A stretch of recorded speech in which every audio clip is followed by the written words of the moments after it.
We hear a lot about identity theft, with the number of incidents rising as the economy, of course, gets worse. But there is one case with a bizarre twist. A California woman had her ID stolen and soon found money disappearing from her bank account. But when she reported it, she found herself behind bars, charged as a felon. NBC's Lee Cowan explains. It was on a golf course near San Francisco last year when Margaret Somerville got a phone call that made her heart sink faster than a 3-foot putt. Yay! It was from police 950 miles away in Wheat Ridge, Colorado, who told her simply, "You will be arrested." And that's when you fell apart. I absolutely fell apart. You ready? At age 66, the grandmother and a retired vice president of Wells Fargo Bank was met by police at her front door and led away to jail in handcuffs. It is the most frightening, horrible experience. Honestly, I cried probably for 24 straight hours out of fear. She was booked on suspicion of felony identity theft, but what made her so incredulous is that she says she's the one who had her identity stolen from a streetcar right here in San Francisco.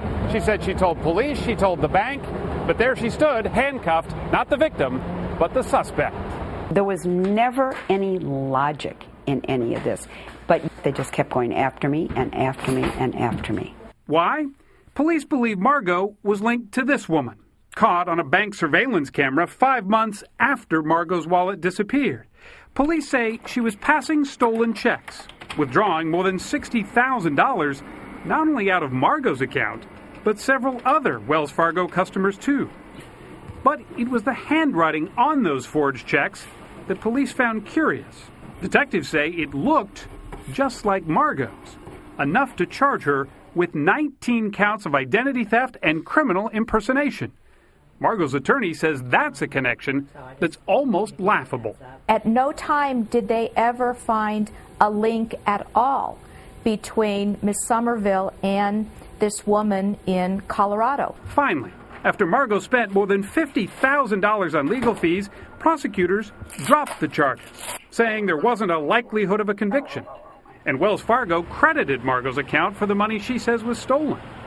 But the Wheat Ridge Police Department told us because Margot may sue, it was, quote, not in a position to discuss the case. To this day, they still think I did it. A case of mistaken identity, she says, that cost her far more than a stolen wallet. For today, Lee Cowan, NBC News, San Francisco. And Margot Somerville is here with her son, Todd Harris, who happens to be a contributor to MSNBC's Hardball with Chris Matthews, along with identity theft expert Jim Stickley. Good morning to all of you. Morning. You don't look like a crook to me. You're not one, are you? What I'm shaking my head over here, Margot, is that you did everything right. Okay, so you get your wallet stolen, you cancel your credit cards, you file a report with your bank, you file a report with the police, money gets taken out of your account, and you end up in handcuffs. What am I missing here?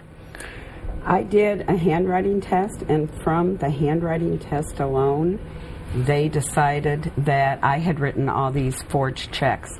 They never looked into my bank accounts. They never looked at telephone records. It took them 2 years to fingerprint a check and find out that my fingerprints weren't on the check. I can only imagine. Here's this retired vice president of a bank, and they call you and say, you are going to be arrested. When they showed up at your door, did they explain any of the evidence against you, or they just put you in handcuffs and take you away? They just put me in handcuffs and took me out in front of all my neighbors, put me in a police car, and took me to jail. And although this was, a 2-year ordeal? Is that what it was? Yes. $50,000 in legal bills? Yes. And although the charges were dropped not too long ago, you have a fear still that this may not be completely over. The charges were dropped, but I am not convinced that they think that it's over, because they still think I did it. You're sure of that?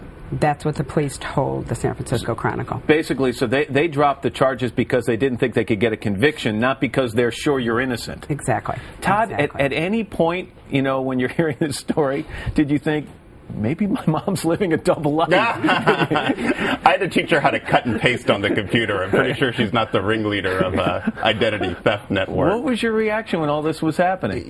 You feel so helpless, and I was scared, for what would happen to my mom, but mostly I was angry. I was angry at the police and the DA for this Keystone Cop investigation, and I was angry at Wells Fargo, who I thought turned their back on my mom. We've got statements from those people. Jefferson County District Attorney Scott Story says prosecutors determined we did not have a reasonable likelihood of a successful conviction and that dismissing the case was in the interest of justice.